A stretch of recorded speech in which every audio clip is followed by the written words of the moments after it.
Pedro, primeira carta de Pedro. Walter, vai lá, mano.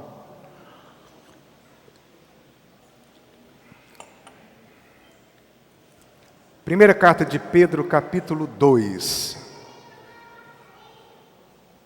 versos 1 a 10. Primeira carta de Pedro, capítulo 2. Abre a sua Bíblia. Abre a Bíblia. 1 Pedro, capítulo 2, versos 1 a 10. Aleluia.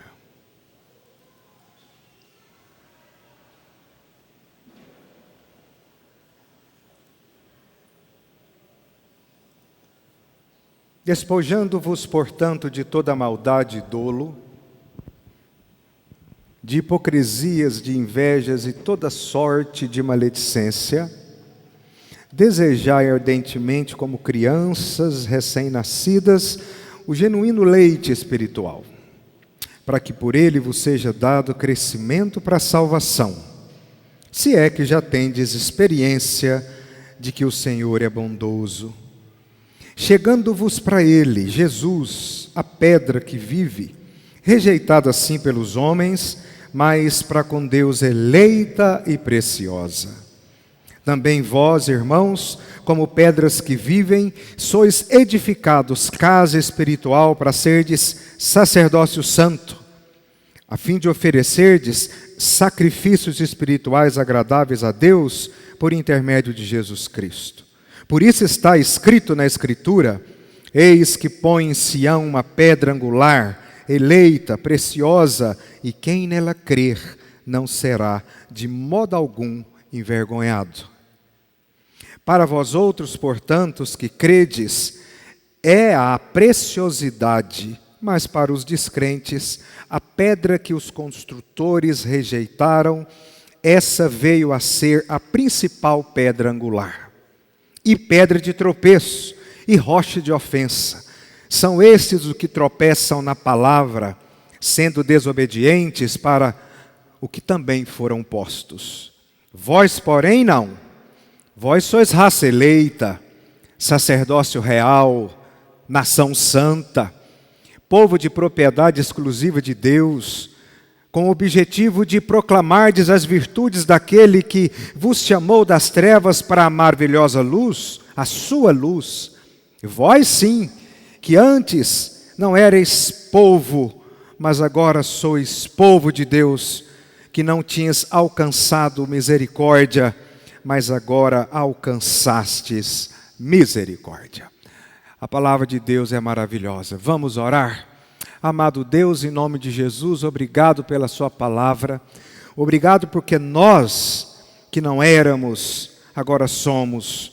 Nós que não éramos povo, agora fomos alcançados por sua misericórdia. Nós te agradecemos pela sua graça. Isso não vem de nós, é dom de Deus. Edifique a mim e meus irmãos, nos console e nos exorte, conforme a sua vontade, Espírito Santo. Amém.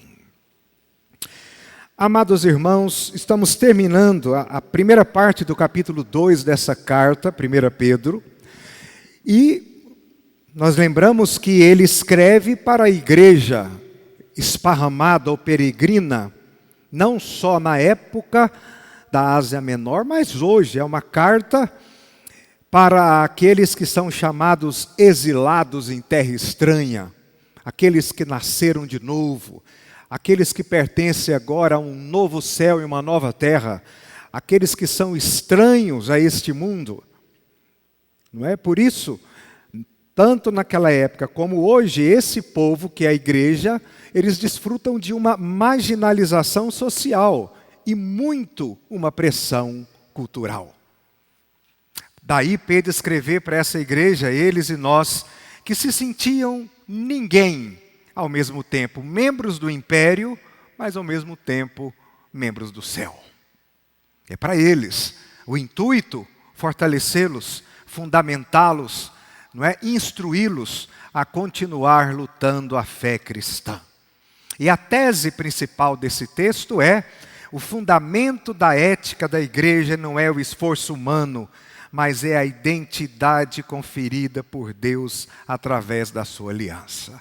Ou seja, toda a nossa garantia, toda a ética, toda a prática, toda a praxe cristã não é embasado no esforço humano, mas na identidade conferida por Deus através da aliança. Somos o seu povo, somos povo do seu pastoreio.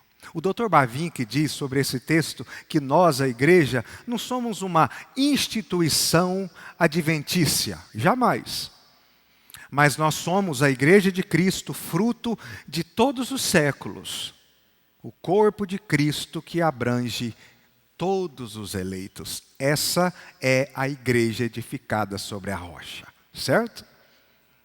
Então, o que nós vamos aprender hoje? Que primeiro, essa igreja, a parte A do verso 9 diz: vós, porém, em contraste com aqueles que negaram a pedra, vocês não. Vós, porém, sois raça eleita, ou seja, escolhidos. Interessante que a palavra grega para essa palavra escolhida é genos, que se refere a uma descendência comum entre todos. Daí o termo aportuguesado de genealogia. Ou seja, a genética da igreja ela é espiritual e ela vem do novo nascimento e não do sangue humano. Daí sermos todos nós irmãos. Somos raça eleita, um só povo, somos da mesma raça.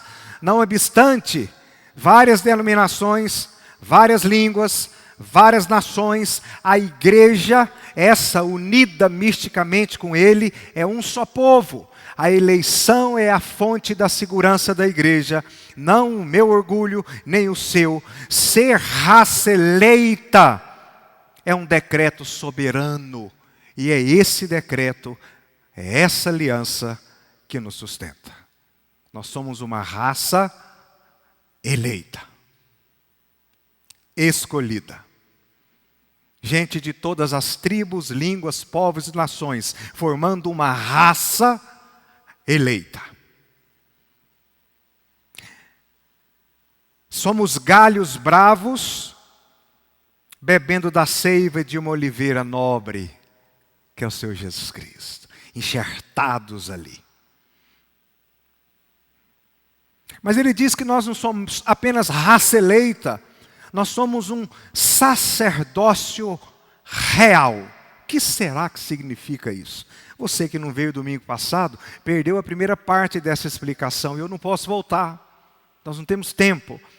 Mas eu vou tentar te explicar, por exemplo, que em Êxodo capítulo 19, verso 6, Pedro une então o Antigo Testamento com o Novo para nos lembrar que agora o véu foi rasgado. Se você lembra, o Evangelho de Lucas diz que quando ele diz, está pago, houve trevas às 3 da tarde, que durou 1 hora. Houve uma ressurreição dos mortos. Pessoas se ressuscitaram, o seu Zé da padaria, o dono do açougue, andaram pela cidade. E diz que o véu do templo, que era dessa largura, eram vários homens para conseguir tirá-lo quando havia alguma limpeza a ser feita, ele rasga de cima embaixo. Mostrando que agora os dois ofícios, o sacerdócio do Antigo Testamento e o do Novo Testamento, que eram separados em Cristo, não existe mais. Essa igreja eleita, essa raça eleita, eles são reis sobre o pecado e são sacerdotes, pois têm acesso direto diante do trono. Se não, por favor, projete para mim, Ana, Hebreus. Eu vou voltar só um pouquinho para você que não veio domingo.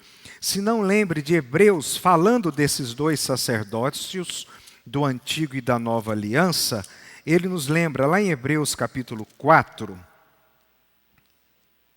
verso 14, por favor. Olha o que aconteceu. Hebreus 4, 14. Vocês podem ler com o pastor? Tendo, pois, a quem?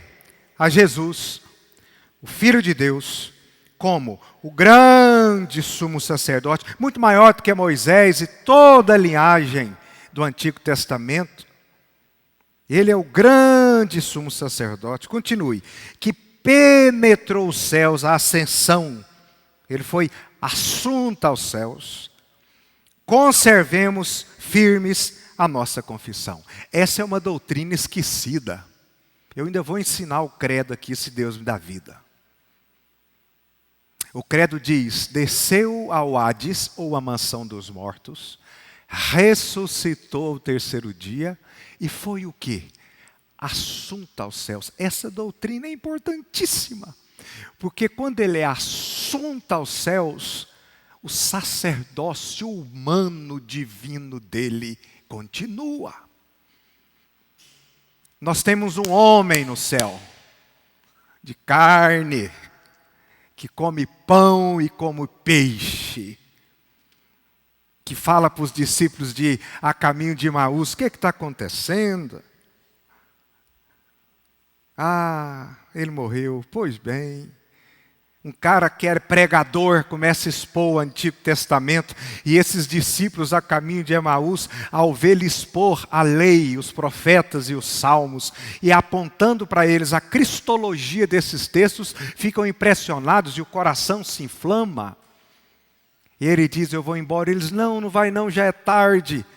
Traga pão. Então eles trazem pão, trazem peixe, trazem vinho, e quando ele parte o pão, seus olhos são abertos. O Cristo ressuscitado come pão, toma vinho. Então ele é um sacerdote diferente, porque ele é a expiação. Ele é o sacrifício. Não obstante, sendo assunto aos céus, todo mundo vendo ele embora, ele continua fazendo mediação por nós. Ele é o nosso Parácletos, nosso advogado. Nós só não somos dizimados pela santidade de Deus agora, todos nós, por causa do sacerdócio de Cristo, o mediador da aliança. Ele está lá intercedendo pela Cíntia, pelo Roger, por todo mundo, por mim, por você, pela Zazá, pela Cris, pelo Dom, pelo João, pelo Hélio, todo mundo. Colocando sua vida diante de Deus, te defendendo.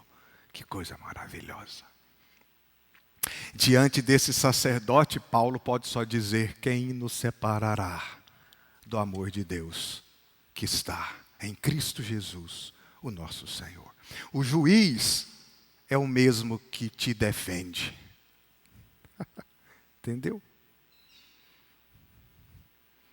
Que segurança tenho em Jesus, pois nele gozo, paz, vida e luz.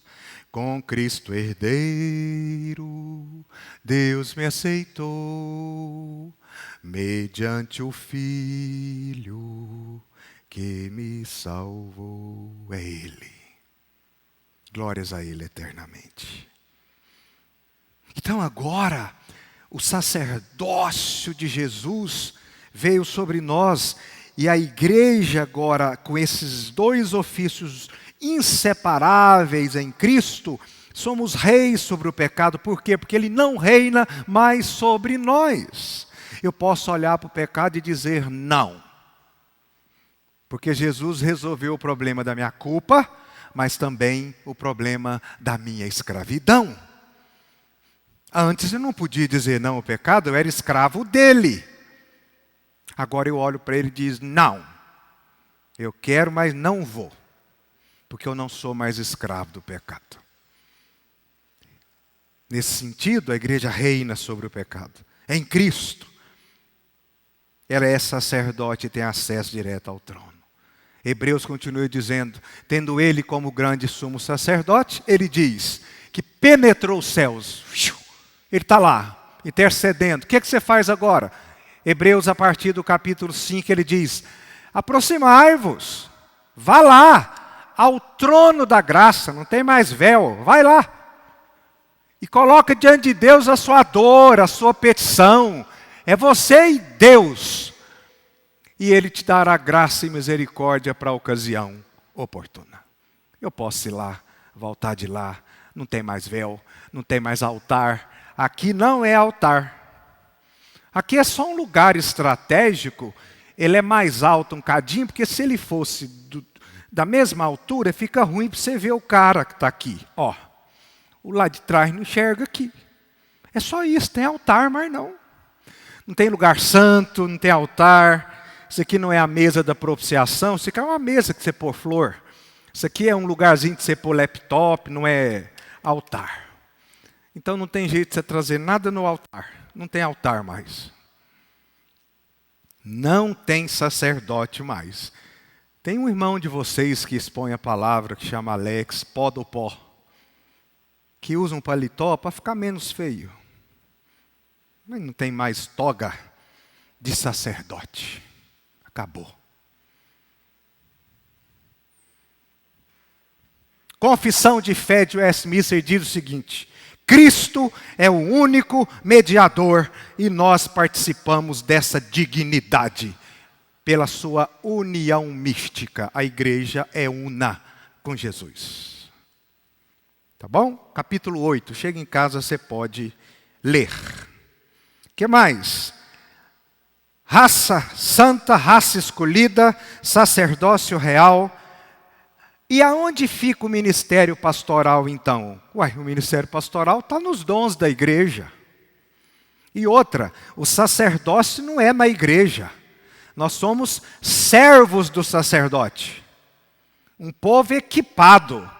Então, amanhã, aqui tem o sacerdote que é engenheiro, aqui tem um sacerdote que trabalha com mídia, aqui tem um sacerdote que trabalha com fazenda, aqui tem um sacerdote que é professor, aqui tem um sacerdote que é engenheiro, é arquiteto, é aposentado, é professora, é pedagoga. Aqui está cheio de sacerdotes que trabalham com empresa, é empresário, ou você é prestador de serviço. Os sacerdotes deles saem pelo mundo exercendo o seu sacerdócio. É isso, lá no final você vai ver. Fica com a sua confissão firme e sai. Aqui nós temos sacerdotes que são psicólogos, sacerdotes que são médicos. E vão levando o nome de Cristo e fazendo mediação no sentido de que evangelizando e mostrando a eles o caminho do grande único sacerdote que é Jesus, o mediador. Preguei para os adolescentes ontem, a turma da UPA em cima, lembra? Vida cristã não é domingo. Sermos sacerdotes reais é vida. Culto é vida e vida é culto. Tá bom? Daí sermos uma etnos hagios. Etnos, nação. Hagios, santa. No hebraico é goi kadoshi. Separados. Eleitos. Separados. Separado para Ele. A igreja é uma nação separada, sem fronteira geográfica, mas com fronteira éticas. Ela é aberta a todos, mas não a tudo. É como um bisturi cirúrgico. Ele é uma faca, mas ele é uma faca santa, porque ele é uma faca separada apenas para salvar vidas nas mãos de um cirurgião. O povo, que é a igreja, é um povo separado. E aí tem crente amando o mundo do qual ele já foi separado do mundo. Aí eu fico sem entender. Tivemos agora o carnaval, ainda tem crente que fica perguntando se é pecado ir para o carnaval. Você quer uma coisa mais satânica que é carnaval? O terreiro perde. Aí. O carnaval é uma festa claramente do candomblé. Ela é candomblé. Tudo nela é candomblé. Tudo nela é adoração aos deuses afros. Desde a entrada, as vestes, as letras, não é? Nós não somos de lá mais. estamos na lata. E lá permaneceremos, guardados pela graça de Deus. Mas ele não é só nação santa, ele é um povo de propriedade exclusiva. Isso é lindo. Ou seja, é um tesouro particular. A palavra selugo, segula do hebraico, significa um tesouro particular que foi compro, adquirido. Fomos comprados por preço. 1 Coríntios 6, 20, preço de sangue. Jesus me comprou e a moeda foi seu sangue. Então Deus é nosso dono duas vezes, presta atenção. Ele nos criou e Ele nos comprou. Ele nos criou e Ele nos comprou de volta na loja de penhores do pecado. Ele te compra na criação. Ele te fez, é dele. Depois você vai embora no pecado, Ele vai lá, com a moeda que é o seu próprio sangue, penhora o Espírito Santo, que é o nosso penhor, e te arranca do pecado. Você quer a maior demonstração de amor? Eu não sei mais o que te falar. Se esse não é o melhor de Deus, eu não sei o que você está esperando. O melhor de Deus está por vir. O que está por vir?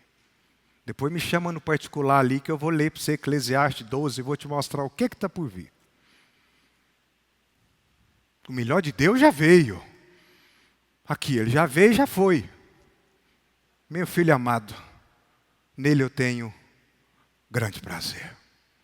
Ele foi a moeda que ele nos comprou. Agora eu sou dele, comprado por preço. Por isso que eu tenho que glorificar Deus no meu corpo. Meu corpo não é meu mais. Deus é nosso dono duas vezes. Ele nos criou e Ele nos comprou de volta na loja de penhores de pecadores. Isso é muito amor. Amor. Que amor é esse? Agora, o que a gente faz com tudo isso? Vai embora para casa, sabendo disso, porque tem um propósito. A palavra anunciar, aqui do verso seguinte de 1 Pedro, ele diz que ele fez isso a fim de proclamardes, verso 9, a fim de proclamardes, põe para mim, Ana, a fim de proclamardes as virtudes daquele que vos chamou das trevas para a luz. Ou seja, existe um propósito na eleição. A palavra anunciar é a palavra evangelet, que é a ideia de anunciar a virtude do evangelho. Não fomos salvos por um isolamento, mas para a proclamação. Você tem que sair dali como sacerdote anunciando o evangelho. Por quê? Porque ele te chamou das trevas à transição, a fim de anunciar o quê? Anunciar ele, que me chamou das trevas para a luz. É Jesus. Vai lá contar a sua história. Não é chamar ninguém para a igreja, é anunciar a Cristo. E durante essa conversa, se você quiser conhecer esse Deus que um dia me chamou das trevas para a luz, domingo às 19 horas a gente se reúne em comunidade em tal lugar. John Murray, um grande comentarista do Novo Testamento, exclusivo, único, ele diz que o chamado de Deus é um chamado criativo. Ele traz à existência as coisas que não são. Vocês e eu. Não éramos e agora somos. Para Ele nos usar na evangelização.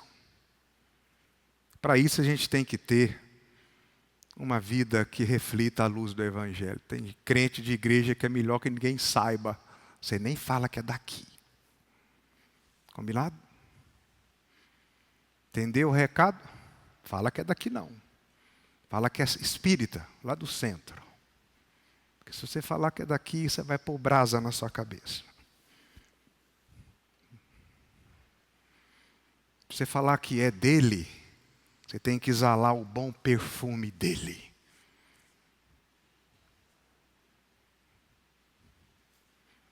Ah, mas eu nasci assim. Um transgênero falou para mim recentemente. Eu nasci assim. Eu disse a ele, por isso você precisa nascer de novo. Você nasceu assim da carne. Você precisa nascer da água e do Espírito. Eu era, não sou mais. Você quer fazer essa pergunta? Você que tem 40 anos de igreja, 50, o que você era? E o que você é? Piorou, porque agora não mudou nada e ainda ficou velho de igreja. Esse é irrecuperável. Acabou. Acabou. Não tem o que fazer. Se na sua história não tem o que eu era, ou quem eu era e quem eu sou, você está enrolado. O carnaval é infinitamente mais santo do que um culto desse. Lembra, através do profeta, Deus falando?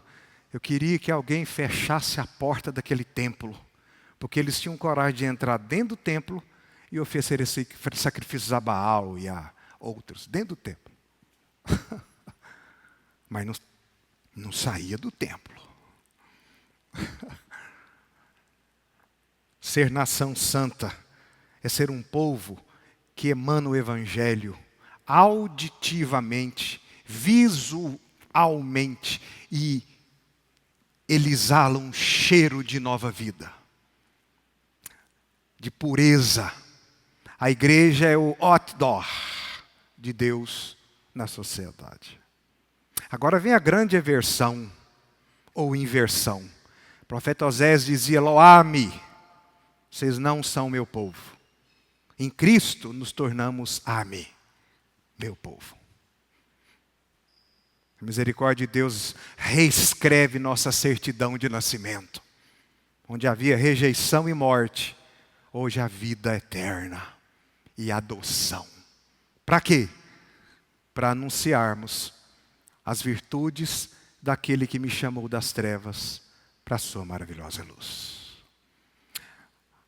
Conclusão e aplicação pastoral. Primeiro, o pastor é o regente, mas toda a orquestra toca a mesma música em Cristo Jesus. Segundo, nossa primeira lealdade é à nação santa, e não a bandeiras ideológicas e temporais. Somos o povo de Deus. Terceira, você entra no seu escritório, na sua loja, na sua casa, no supermercado, no cabeleireiro, no clube, na praia, no shopping, no metrô, no ônibus, como um sacerdote real que representa seu rei. O seu trabalho é culto. Ou é isso, ou ouviremos no dia final, apartai-vos de mim, eu nunca te conheci. Oh, mas eu fui presidente da SAF, eu era dizimista, fui pastor, fiz curas, operei milagres e maravilhas. Pois bem, você fez isso em meu nome. Apartai-vos de mim porque você me conhece. Eu nunca te conheci. E a Bíblia diz que glória é ter o nome escrito no livro da vida. É ouvir dele no dia da nossa morte. Eu te conheço. Vem para cá, Hélio, eu te conheço. Entra para o reino preparado para você antes da fundação do mundo. A pergunta é, a quem você representa?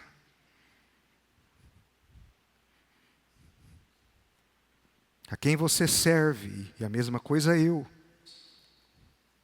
Porque somos de propriedade exclusiva dele. Eu e você estamos guardados no bolso particular do rei. É meu. Por isso que diz, ninguém os arrebatará da minha mão.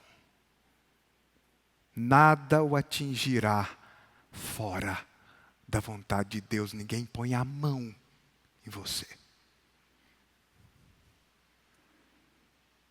Eu fico pensando, quando ele diz Nós estamos em suas mãos e ninguém os arrebatará da minha mão. Aquele versículo tinha que ter uma continuidade, ele tinha que falar assim: alguém quer tentar? Quem pode contra o Senhor? Ele olha para Satanás e diz: eu te vi caindo do céu, eu te fiz. Que Deus nos ajude a não temer o homem, nem as perseguições, nem as arenas, nem o desemprego causado pela nossa fé, nem as fogueiras, nem a morte, nem a vida com seus percalços, mas que nós temamos o pecado e a Ele, somente, porque somos dele, completamente dele. Eu não pertenço a mim mais. O grande problema da igreja é que ela precisa morrer. De vez. Você já morreu? Foi batizado e não morreu? O que é o batismo? Eu morri e ressuscitei nova criatura. A igreja precisa morrer.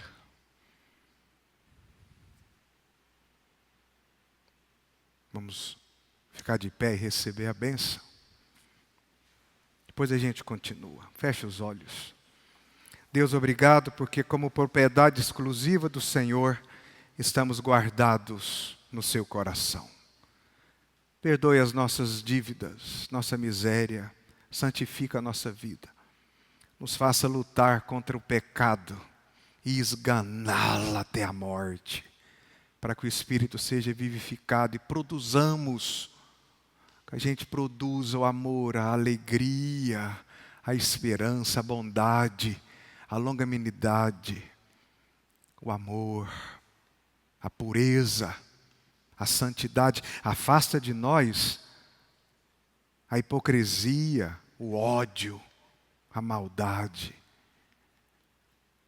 Que a nossa fala seja proveitosa aos que ouvem. Que o nosso perfume seja o bom perfume de Cristo. Nos ajude a representá-lo como Rei que Tu és.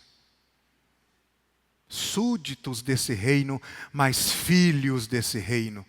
Carregamos o Seu anel e a Sua marca. Em nome de Jesus, ajude a mim e a meus irmãos. E que a graça do Senhor Jesus Cristo, o Rei, o amor de Deus o Pai e as consolações do Espírito Santo reine sobre nós, hoje e sempre. Amém. Podemos nos assentar.